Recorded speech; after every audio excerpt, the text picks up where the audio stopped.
Hi everybody, welcome back to the Marketing Mini Bites podcast. Today I've got on Katie Traxton, who's the board director at the European Sponsorship Association and the founder at Goodvibesonly Talent. Welcome, Katie. Hi Chris, how you doing? Good, thanks. How are you? I'm very well, thank you. I'm very excited about what's going to happen in the next 20 minutes. Good. I think a lot of our audience will be excited to hear from you. You've got quite an interesting marketing past and very much invested in kind of the motorsport world, which I'm super excited about, and one of the reasons why it's great to have you on the show. I guess as a kind of start of its head, do you want to tell the audience maybe a little bit about you, how you kickstarted your career in marketing, and more particularly the kind of how you kickstarted a career in motorsport marketing? Why motorsport? Yeah, I can't say I have the best, oh, you should do what I did story. Basically, I left university and I'd got a degree in English language and literature. Wasn't sure what I wanted to do, but knew I didn't want to do a kind of very prescriptive graduate career where everything for the next 3 years was mapped out. I kind of wanted a maximum risk, maximum reward type situation. But while I was working out what to do, went back to work in Waterstones, which is where I'd worked before I went to uni. Saw an advertisement in a local newspaper for a PA for a director in a business. Didn't even say what business, what industry, but I thought, okay, I could do that. So I applied for the job, went in, had my interview, left. For about 2 weeks, sat looking at my phone every 3 seconds, nothing. Eventually called up and went, so I haven't been thinking about this at all in the interim 2 weeks since we met one another, but it just crossed my mind that you haven't got back to me about whether you were going to give me that PA job. And the guy said, no, you would be a terrible PA. But my communications officer in the World Rally Championship is about to go on maternity leave, and I actually reckon you could have a crack at that. What do you think? 6 months, sink or swim. It's not an entry-level position, but, get on a plane, go to Sweden. It'll be -30. You'll be working Wow. 20-hour days. He didn't say this transparently. What do you say? And I jumped in feet first and have kind of never looked back. What a start. I think it's interesting. A lot of people almost just jump in at the deep end and maybe don't realize until later on what they've let themselves in for, but it sounds awesome. Is motorsport something you've always been really interested and passionate about, or is it kind of something, again, you kind of fell into? It's something that has always been in my life. So I don't remember a time when Grand Prix weren't on in my family home. My dad used to go and do club racing at circuits at the weekends, and I would kind of stand by a fence when I was too small to go in the pit lane with my red stopwatch and clipboard taking split times. You can see behind me, hang on, there you go. It's actually a signed picture of Ayrton Senna in the middle of my living room, Oh, wow. which was That's pretty special. a housewarming present because it used to be my mum's when I bought my first home. So I think it's fair to say that motorsport has been a big feature in my life for a long time. Absolutely, that's incredible. And then I guess as part of that, you kind of landed a job at Formula E, didn't you, as chief communication officer? How was that, and how did you get involved in Formula E? It's such a prestigious thing to be involved with, really, isn't it? Well, it's funny because I quite confidently said when I was about 27 or 28 that I had retired from motorsport. I'd retired from traveling over 150 days a year, and I'd had like the most wild, fantastic ride ever, and I wasn't going to go back to it. It was pastures new. And I even said this in my interview at Formula E, and then kind of 3 weeks later was saying, no, actually, I think I really would like to come, and can I work for your organisation?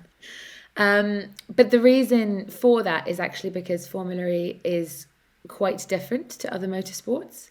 So obviously within motorsport you have different formulas anyway, and the difference with Formula E is that it's all electric. But I think what Formula E stands for and what it's trying to achieve in the world is apart from any other motorsport, and it kind of being founded with this purpose to counteract climate change by accelerating the adoption of electric vehicles, and very much being tailored to the next generation. As a marketer, that's a really fascinating proposition. I mean, being able to understand a generation that unfortunately I'm too old now to be part of, and to figure out what makes them care, what makes them tick, how to get them engaged when they're quite different, really looking at Gen Z, even to millennials. It was just a challenge too good to resist. Yeah, sounds awesome. And I think one thing as well in terms of challenges was the whole piece during COVID. So I remember when I was scrolling through my Facebook feed and I saw a lot of Formula E on my Facebook, and a lot of the kind of the gamification, wasn't it, in a way where everything went virtual and you were doing races in the online world as opposed to real world, because I can imagine you had to stop that. And that was really interesting in terms of how you pivoted in such a unique way. A lot of people didn't do that. So how did that go? Did that kind of capture the audience that you expected it to? And yeah, how did it go? Well, for me personally, that was my first week. I arrived on a Oh, wow. Monday and I was told, so this week we're postponing our calendar, we're launching our esports activity and our partnership with UNICEF. Go. Wow, what Um, a first week. so that was very much, again, one into the deep end, but hopefully slightly more experienced than I was when I was 21, like a rabbit in the headlights at the World Rally Championship. Yeah, But absolutely. yeah, I mean, as somebody, obviously, I don't think you can probably function as a marketer and certainly not a sports marketer nowadays and not be aware of esports. But I certainly was not and am not an expert in esports. And sim racing is a particular kind of interesting space because it is racing. It's the same thing that you're doing, just virtually. Mm, And if you have a full kind of rig setup, it's literally the same actions and everything. You've got pedals, you've got a steering wheel. It's much closer than if you compare like playing football to playing FIFA. And I think, yeah, it was something definitely for that point in time that was extremely necessary for everybody to get that sense of being part of a community, being fans. Formula E had all of its real life racing drivers taking part in that. mm, But I also think, again, to that point about the next generation audience, obviously they're not all esports fans, but Twitch is a massive social platform for that generation. And it is something much more embedded in their lives as real competitive sport than I think it is for kind of older generations where it was much more recreational. So it's a massive mm. learning curve for me and something that I think definitely having launched during COVID will happily sit alongside real life racing in many different motorsports pretty much indefinitely. Yeah, I'm surprised it's not been done years ago, but it's probably one of those things that COVID's just almost allowed to some regards, allowing marketers to think outside the box a little bit. But to your point before about it's the same thing where you've got a pedal and steering wheel, it's the same thing in terms of the production as well, right? You had Mm. top end presenters, you kind of had like the camera angles. It was the real deal, really, and I know a lot of people thoroughly enjoyed it. So I'd probably say that was project success. Yeah, you have But everything. Like I even made a comment once, this was awful, so never make this comment to anyone. If anybody's listening, don't do this, okay? I went, oh, esports photography. So what's that like taking a screenshot of the video game? It's an entire artistic process. It is yeah. not me doing kind of Command Shift 3 and then publishing it on my social media channels. Mm. I was astonished to find there's this whole kind of creative, artistic side to it.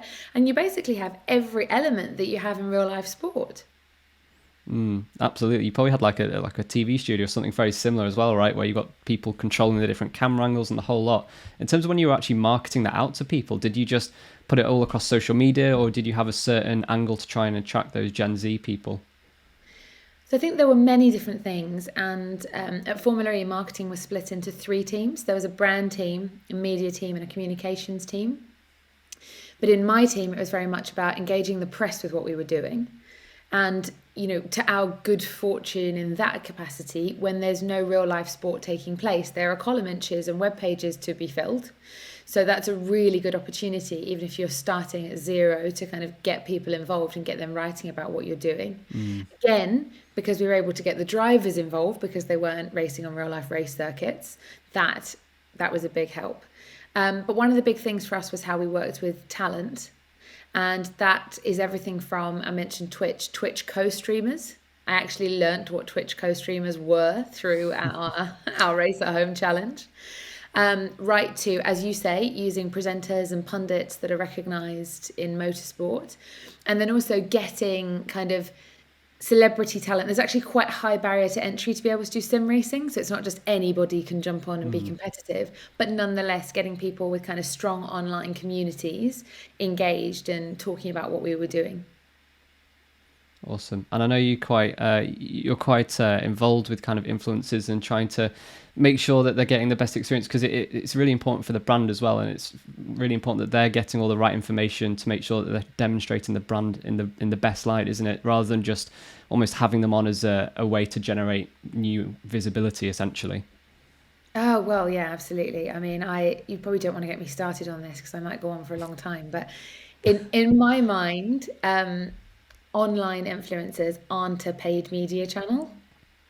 They're an earned media channel, but you remunerate them for their skills in the same way you would any other creative, in the same way you would a photographer, a videographer, a designer, whoever it is, because in order to create a piece of content that will resonate with their community, yes, you need your input and a brilliant brief, which you kind of alluded to, but you also need their input as creators and in understanding what will make an impact on their community. And I think kind of a smash and grab, as one of my team used to call it, where you go in and you say, oh, I'll give you this cash, just post this, it's going to fall flat. So yes, I've been doing quite a lot in that space and continue to, but we'll wait to come to that in due course. No, it sounds good. And yeah, we'll touch back on that in a few minutes. But in terms of looking back at your formulary kind of career then, or like when you were there, what was the most proudest point for you? What was the project you think, wow, that was something I want to carry through for the rest of my career? Or was there anything that you enjoyed the most whilst you were there? I think there are a few things, to be honest, and I'll make them all quick. But one of them, so I just touched on the fact that the marketing team was made up of three executives who kind of collaborated. And I think that structure was kind of pretty fantastic that our boss put into place, because it kind of diversified the responsibility and the risk, gave you people to collaborate with as peers, which I think is always essential and makes you better in your job. And as you're growing kind of a young business, it also allowed different expertise, because if you have kind of one CMO trying to oversee all of that, it's very unlikely they're going to be an expert in an entire brand refresh and visual identity and PR and talent and broadcaster relationships and. So I think that was really fantastic. And I learned a huge amount from the other two people who I was working with there. Henry Chilcott and Artie Debus. I'm sure there are plenty of people listening who will have come across them. The second thing is something called formulae talent call, which I was extremely proud of because it came from my team. And this was about creating opportunities for underrepresented groups kind of in youth to have entry points into motorsport and into international motorsport that they otherwise wouldn't have had, where we gave them opportunities just based on talent, so completely meritocratic, to join the sport. And the first one was for a presenter, and we took on a woman called Darren Editosier, who's still there. The second one was for a young filmmaker, which is kind of playing out now, and hopefully that will go on for a long time. And the third thing I would touch on is just a kind of personal achievement for me, in that my knowledge of sustainability, and this is entirely selfish, but it deepened hugely. I think when I started at Formulae, I knew I wasn't an expert, but I would have thought I was quite well informed, just being able to talk to you about environmental sustainability. And when our sustainability director kind of sat me down and said, no. Sustainability is environmental, economic, social. It's how those three work together as a triple bottom line. It's expanding into being technological. It includes inclusivity. My mind was kind of blown, and I then went on this journey of discovery to really understand what sustainability was about, kind of as the UN would talk about it. And that's probably one of the big kind of intellectual takeouts for me from that role. Wow. I think that's incredible. I think as long as you come away from a role with becoming a better person, that's all you can ask for, really, isn't it? I know people learn a lot of technical trends and they listen to podcasts and they listen to things, but as long as you come out with a bit of a broader mindset, that's the best outcome. So that's awesome. And speaking of teams, before, you said that was a great team. You've kind of, when you were in We Are Fearless agency, I think that team was considerably smaller, wasn't it? I think so. How was that, working with a much smaller team as opposed to a team of hundreds, if not thousands? So permanent staff, it was about a quarter of the size of Formulary, and I joined We Are Fearless when it was tiny. I think it was under a year old when I joined, and they'd just won their first kind of massive client with Bridgestone tyres and their Worldwide Olympic Partnership. But but it was so wonderful to be able to be part of everything as the company grew, and the amount that you learn is phenomenal. Because I guess the reason I wanted to go to Formula E was because I was going to have a very different experience reporting into a kind of well-known business person in the world of international sport, and being able to learn from him, learn from my peers, learn from our large multinational partners, host cities, broadcasters, etc. But on the flip side, when I was at We Are Fearless, you have the opportunity to have a breadth of experience rather than going kind of very deep into one area. And that breadth, I mean, most things that I know about how resourcing works, finance, the legals behind running a business, setting up scopes for clients, briefs, you had to be able to do the whole lot. And it's simply the best foundation that you could ever have. Yeah, I've heard that from a lot of people, where because when you're in an agency, you work with such a vast range of different companies that you almost dip your toe in at least one client for every industry over a career. What would you say are the main kind of differences for you between when you were working in-house versus working for an agency? So it's interesting. So the agency that I was working for was an independent agency, which is obviously different to if you work for a kind of massive agency group. And one of the things that I've always kept in mind throughout my career, but is very noticeable when you work in an agency like that, is that you are working day to day, reporting into the founder of that business. And the success of that business, the existence of it, is down to what you do when you show up at work every day. And so your sense of kind of being embedded into it, and the obligation you have to the overall mission, potentially even the emotional connection, is really deep. And while I don't advise by any means that people ever compromise on work-life balance, and this is very much do as I say, don't do as I do. There were some amazing times at, honestly, 2 o'clock in the morning when you've all had a takeaway and you're just about there, and you know that you're going to get the idea if you just put half an hour more in, and you're mildly delirious, but you know that when the pitch does come through, you can take some time off after that. And that kind of sense of, as you said, with different clients, you know, learning a new business, getting yourself right into it for the pitch. Are you going to win? The thrill of that, then having to deliver on what you've promised, is very different to being in a business which would be one of those clients and is on its track and has its mission, and you are trying to be one important cog kind of in this larger mechanism. I mean, I would advise to most people, if you have the chance to work in a brand and an agency, do both. If you have the chance to work private sector and public sector, do both. And if you're in sport and you get the chance to work in a rights holder as well, try that. Awesome. That is great advice. I think I'm with you on that. Certainly when I know from agency side experience, there's that almost roller coaster of emotions, isn't there? There's, you know, you might miss a client, you might get another client, you might, it's a constant battle of great wins and losses to balance it out. But you're always learning, you're always on the upward trajectory, which is what I love and have really good fond memories of.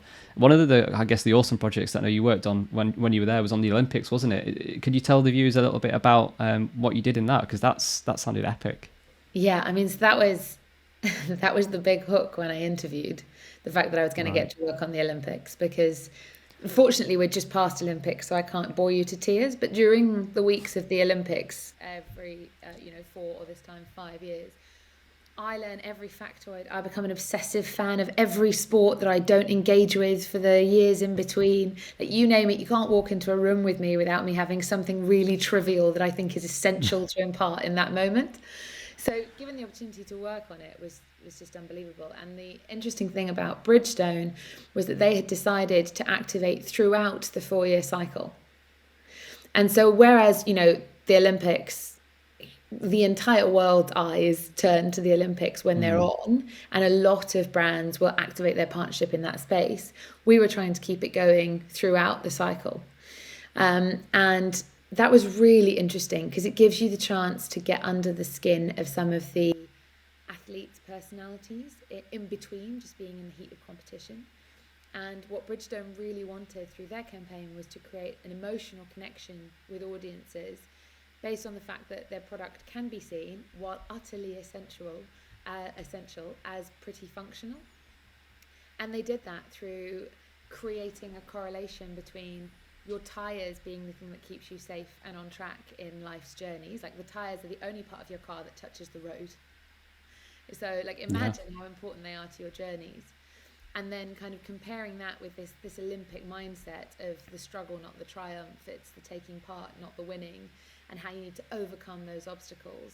And We Are Fearless created this campaign, the name before I joined, called Chase Your Dream No Matter What, and told those stories across 7 markets in the end.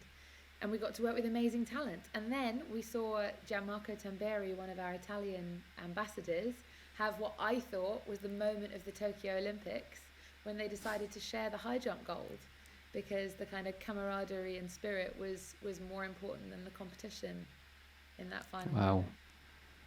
What a moment. It sounds incredible. And was that kind of over, when you said you worked, was that like over the 4 years you did that campaign then, or was that very much you just worked on just the Olympics part of it? No, so that was throughout my time at We Are Fearless. I worked on that campaign. Awesome. And then other clients at the same time, because We Are Fearless basically was a full service agency for Bridgestone. So it did PR, digital, activation, creative, all the brand films. So it really was something that all of us were very invested in. Wow. I know as well, when I've been in an agency, you just invest yourself, your whole being into this client when you're working with them, don't you? And it's you get so much out of it. And I think the client gets so much out of it, and they appreciate when you're giving them so much time and energy. So that sounds fantastic. And kind of thinking where you are now. So you've got a new business, you've got Good Vibes Only Talent. Could you tell us a little bit about that, what you do? And this might be the sort of the link where the viewers go, oh yeah, we said we were going to bring that up. This is now the time, isn't it? Yeah, I need to deliver now. I need to say something that makes some sense. Good Vibes Only. So basically, I left formulae slightly prematurely. So I had intended to stay longer than I did when I joined. But unfortunately, COVID and the travel requirements and the kind of added being in quarantine when you got back, and the PCR tests and that being back to back, and various situations in my private life where I did prioritize work-life balance, meant that I needed to take a step back sooner than anticipated. However, as I'm sure you know, and most other people know, in the first kind of year you've been in a job, you just throw everything at it to get it set up for the future, and it's kind of blood, sweat, tears. And I wasn't really in a headspace, stepping back, as I say, earlier than I thought I would, to go straight into another big job and be able to give as much as I feel you should give in that scenario. So I decided to take 6 weeks off, and then I thought, okay, I'll consult for the rest of the year. And in that 6 weeks, instead, I ended up founding a business and launching it. And it was kind of fortuitous. I decided to consult basically because, you know, I'm sure all of us like to think we do a good job in what we do, but I, for many years, had seen kind of the absolute best results in what I did and what I was doing with talent and how I was working with talent, right through from when I ran the Shakespeare campaign with the British Council in 2016, through to what I was doing at We Are Fearless, and then at formulae. And so I thought, oh, great, I'll consult in this space. And some brands started to chat to me, and that seemed good. And then some of the talent who I'd worked with for years came to me and said, but why don't you found a talent agency, and why don't you sign talent to it as well? And obviously you have to keep very much church and state. You can't just, if you represent talent, force every brand that you know to work with them. You have to make sure they've got the right people. But there certainly is a huge amount of synergy between doing the two at once. And aside from being a fan of Jerry Maguire, I hadn't really thought I was qualified to be an agent in any kind, in any way. But when I looked at it, I guess I had been doing everything from the other side of the negotiation, and so why not switch? And what people were telling me was that there were some kind of like old-fashioned practices in certain parts of the talent industry which were still relatively transactional and relatively formulaic. And as with many things in life now, people were looking for bespoke, more human solutions, and we hopefully will be able to offer that, whether it be to brands or to our talent. And I'm waiting to see what happens. At the moment, it's going better than I could have dreamt of, but it could be a bubble. But if it is, I would have still had the best time ever. Great. So how do you make sure that you're pairing the right businesses with the right creators? So it's an interesting question because I think it's art and science.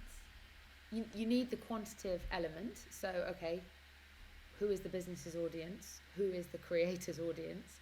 Where is the overlap? Is this creator going to appeal to existing audiences, introduce you to new audiences? Are they going to bring you reach or engagement or conversion to fandom or loyalty, depending on what you're trying to achieve through your business's objectives? But there's also a large qualitative element of the values of the business and the values of the creators, and also what can be delivered. And therefore there's, how good are these people to work with? How much do they over deliver? How believable is it that they would be working with your brand, and that they really espouse the same kind of principles that you do as an organization, and iterating over time, because you also see as you work together what works well and what could be better. But I think it isn't as simple as either just saying, oh, okay, I know this person would be great for you. That's probably too qualitative. But equally, it's not, well, I've got this fantastic spreadsheet and I've popped all the information in, so I know for a fact that these people are best for you. It's probably more that of the top 10 people on your spreadsheet, numbers 2, 6, and 9 might be great for you when you layer the art kind of over the science. And that comes from having relationships and asking the right questions to the brands, and having relationships and asking the right questions to the talent. Awesome. Yeah, I know relationships in an industry like that is very, very important. I've worked with a few people, and they said without knowing the right people at the right place, they wouldn't be there, because they've got the talent, but they've just got nowhere to really share it or provide that voice to. So really interesting words. And thinking forwards as well, obviously this business will probably take a good chunk of your time. A new business, like you say, when you're first in a role, you're going to give it your all. Is that what you're focused on in 2021 and beyond, or have you got kind of other challenges as well that you're kind of mapping out? At the moment, there's a lot going into Good Vibes Only. And please, any listeners on Instagram at goodvibesonlytalent, I needed to say that, and you, Chris. But also, as you mentioned at the start, I'm a board director at the European Sponsorship Association. I kind of lead on their diversity agenda, as well as being a general board director. I have been a future leader at WACL, and I'm hoping to convert that into being a kind of senior WACLer in due course. And I also work with the PRCA on their diversity work. So there's always things going on in the background, and then lots going on in the foreground. And at some point I need to sleep. But something that I've brought up a few times now, and I think is important coming out of COVID as well, is just everybody kind of gaining or regaining their psychological equilibrium on the other side of COVID as well, and making sure that they don't go from a kind of hamster wheel existence pre-COVID to, whoa, what is this hiatus, to back into the hamster wheel. So I will be trying to make sure that I heed my own advice on that. Great. And just as a bit of a side note as well, do you have an office, or do you tend to do a lot of work from home, as it were? Because a lot of people have very different views on it. So I'm interested to understand your take. So I'm working from home now. I mean, my career has been so varied. When I was working in motorsport in the first place, after a couple of years, the headquarters of where I was reporting to wasn't in the UK. So I used to work from home and then travel to events anyway. Then when I went to BP, I was always in the office. And then had a kind of hybrid thing at the British Council, always in the office at We Are Fearless, never in the office at formulae.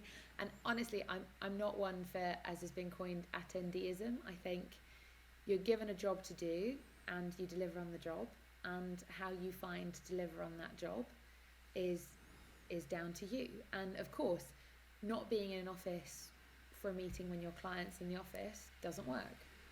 But not being in the office, if it's just for the sake of sitting at a desk and you've travelled 2 hours to get there and 2 hours to go home, which even if you split it 50-50, could give a couple of extra hours to your employer and a couple of extra hours to you in your day, seems a bit pointless. So I'm definitely not for everyone hurrying back to offices, but I do like people, and sometimes I have even missed meetings. I'm with you on that one. I think there's definitely been those experiences, almost like what I would call coffee conversations, where it's just those little nuggets of information that you go, actually, I didn't know that if we were just to have a very formulaic strategic teams meeting. So I've definitely kind of picked up on that from having those conversations. But like you say, if you don't need to be in the office, why commute 4 hours? So there's definitely those pros and cons for sure. Just before we let you go then, really interested to understand if there's any kind of ways of which you keep on top of the latest trends. Are there any interesting books or podcasts or news articles, anything that you kind of listen to or on your commute, or anything that you'd advise to our listeners? Yes, absolutely. And this is something about agency life. When you work in an agency, you are listening and reading and learning all the time, because you want to understand about everything happening with any brand that could come through the door. And I think you see that a lot less brand and rights holder side, and I absolutely think it made my career getting into that habit. So podcasts, my favourite industry podcast is the one from Amazing If called Squiggly Careers. I'm sure lots of you have listened to it. Books, what do I think? So a book that I would recommend to anyone is Alistair Campbell's Winners. I read it in about a day. It starts off explaining objective strategy tactics and then goes into this amazing communications examples, and I think he's right at the top of the communications industry. Happy to debate it, but I've got his back. Not that he knows me. I also think that awards are a really useful thing. So seeing who's won awards, who was nominated for awards, looking at the case studies, the 8th of September, the Sports Industry Awards are coming up. And obviously also, because I'm from sport, we've got the Leaders Conference coming soon, I think at the end of September. And then the last thing I would say is education. So I'm a bit biased because I'm an examiner for the European Sponsorship Association's diploma, which is the only postgraduate sponsorship qualification in the world. I've done that plug. But I've also heard really good things from team members about Mark Ritson's mini MBA. So there you go. And if people want more recommendations, I can be boring for hours. So the list sounds endless, but we'll definitely get all of those added onto the show notes for sure. And if there's anything else that you think of in the meantime, we'll add it all on. The more the better. But no, it's been great to talk to you today, Katie. All the best. Sounds really exciting with what you're up to, and I'm sure we'll catch up soon. Thank you, and good luck with the podcast. I think it's going to be a great success. Thanks very much.